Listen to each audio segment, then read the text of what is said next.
Welcome back to commerce spotlights. तो guys आज मैं आपके लिए लेके आई हूँ बहुत ही इंपॉर्टेंट वीडियो जिसमें हम छोटी सी डिस्कशन रहेगी एक पर्टिकुलर टॉपिक पे।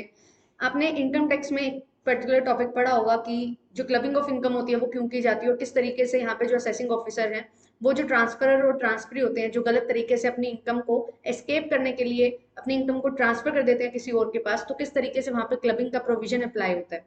तो उसी की कॉन्टिन्यूशन में एक सेक्शन आता है सेक्शन 94 इनकम टैक्स में। आज उसके बारे में डिस्कस करते हुए चलेंगे। सेक्शन 94 है बॉन्ड वॉशिंग ट्रांजैक्शन के बारे में। एज यू ऑल नो कि जो स्कोप है इनकम टैक्स का वो बढ़ता जा रहा है।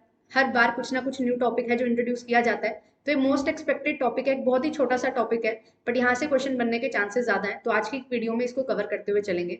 बॉन्ड वॉशिंग ट्रांजेक्शन ये होती क्या है? देखिए, जब भी कोई एक असेसिंग ऑफिसर असेसी होता है, वो क्या करता है, अपनी जो हाई इनकम है उसको बचाने के लिए वो अपनी इनकम का कुछ प्रपोर्शन ऐसे पर्सन को ट्रांसफर कर देता है जो जिसकी इनकम है वो बेसिक एग्जम्पशन लिमिट से या तो कम हो या फिर इतनी इनकम हो कि जो असेसी को अगर वो खुद अपने पास वो इनकम रखेगा तो उसको हाई रेट ऑफ टैक्स देना पड़ेगा। उससे बचने के लिए वो किसी ऐसे पर्सन को ट्रांसफर कर देगा, अपने रिलेटिव को या फ्रेंड को, जिससे उसको जो टैक्स पे करना पड़ेगा वो कम पे करना पड़ेगा। और जब वो पर्सन को ट्रांसफर करेगा तो उसकी लाइबिलिटी क्या हो जाएगी, स्विच हो जाएगी, उसकी लाइबिलिटी ट्रांसफर हो जाएगी। बट वो ऐसे अपने आसपास में इस तरीके से एक क्या कर लेते हैं, एक सांठगांठ बना लेते हैं कि वो पर्टिकुलर पर्सन को ट्रांसफर तो कर देगा बट वो बोलता है कि मैं तुम्हारे बिहाफ पे तुम्हारा जो टैक्स अराइज होगा जितना ज्यादा उतना मैं पे कर दूंगा। तो इसमें होता क्या है कि आपने फॉर एग्जाम्पल किसी सिक्योरिटीज में अपना जो इनकम है वो लगाया हुआ, अपना पैसा लगाया हुआ है, तो जब वो सिक्योरिटी पे इंटरेस्ट ड्यू होगा तो आप क्या करते हैं, उस ड्यू डेट से पहले ही इन सिक्योरिटीज को ट्रांसफर कर देते हो किसी और पर्सन के नाम पे। फिर जब उसको क्या मिल जाता है, इंटरेस्ट मिल जाता है, उसको उस दिन के बाद जब इंटरेस्ट ड्यू होता है उस डेट के बाद खुद वापस परचेज भी कर लेते हो। तो इससे होता है कि जब आप इंटरेस्ट ड्यू होती है उस टाइम पीरियड पे आप उसके ओनर नहीं रहते। अगर आप ओनर नहीं रहोगे तो आपकी वो इनकम नहीं होगी, इनकम नहीं होगी तो आपको उस पर इनकम टैक्स नहीं पे करना पड़ेगा। तो ये पूरा सिनेरियो है जो क्रिएट किया जाता है और टैक्स से बचने के लिए, टैक्स को एवेड करने के लिए ये सारी चीजें हैं जो की जाती हैं। तो यहाँ पे होता क्या है, आप टैक्स को बचा रहे हो, इससे होगा क्या, जो गवर्नमेंट है उसको क्या नुकसान होता है, उनका रिवेन्यू का लॉस होता है। तो ये रिवेन्यू का लॉस हो जाता है अगर असेसिंग ऑफिसर को ये चीज पता लगती है कि किसी पर्टिकुलर पर्सन ने, उसके पास पहले कोई सिक्योरिटीज थी, जब इंटरेस्ट ड्यू हुआ तो उसने क्या किया, उसको ट्रांसफर कर दिया, बट आफ्टर दैट डेट जब उसका इंटरेस्ट मिल गया उसके ऊपर टैक्स ना पे करना पड़े तो उसने क्या किया, उस टाइम पीरियड के लिए तो किसी और को ट्रांसफर किया बट उसके बाद खुद परचेज कर ली।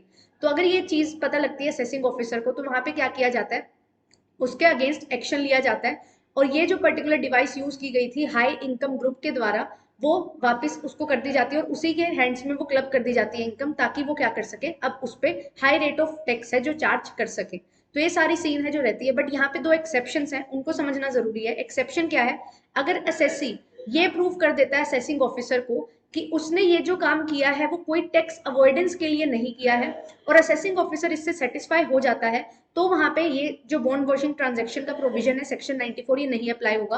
अगर असेसी है वो ये प्रूव कर देता है कि जो अवॉइडेंस है इनकम टैक्स का वो क्या है, एक्सेप्शनल है, सिस्टमेटिक नहीं है, ठीक है, और कोई भी अवॉइडेंस नहीं हुई है इनकम टैक्स की किसी भी 3 प्रीसीडिंग प्रीवियस ईयर में, जो लास्ट 3 प्रीसीडिंग प्रीवियस ईयर थे उनमें कोई भी हमने अवॉइडेंस नहीं की है टैक्स की। तो अगर ये चीजें प्रूव कर दी जाती हैं असेसी के द्वारा तो उन ट्रांजैक्शन पे जो असेसिंग ऑफिसर है उसको कोई पावर नहीं रहती है कि वो क्या कर सकता है, यहाँ पे उसके लिए इनकम को क्लब कर सकता है। बट इसके अलावा अगर कोई भी केस होता है तो असेसिंग ऑफिसर के पास पावर है कि वो असेसी को इन्फोर्स करे कि वो अपनी जो इन्फॉर्मेशन है जो उन्होंने मांगी है वो रिक्वायर्ड इन्फॉर्मेशन को फर्निश करेगा।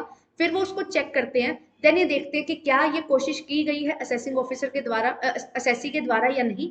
तो उसके अकॉर्डिंग यहाँ पे है जो फिर इनकम टैक्स है हाई रेट पे चार्ज किया जाता है और यहाँ पे उसको पेनलाइज भी किया जाता है असेसी को। आई होप आपको ये वीडियो अच्छी लगी होगी। शॉर्ट वीडियो है बट एक इंपॉर्टेंट टॉपिक है, सेक्शन यहाँ पे इंपॉर्टेंट है और इसका मीनिंग क्या है ये हमें पता होना चाहिए। और याद रखिएगा बॉन्ड वॉशिंग ट्रांजैक्शन है तो ये सिक्योरिटी से ही रिलेटेड है। आई होप वीडियो अच्छी लगी होगी तो शेयर कर दीजिएगा, लाइक कर दीजिए वीडियो को एंड सब्सक्राइब कर लीजिए चैनल को for more updates like this. Thank you so much, bye bye.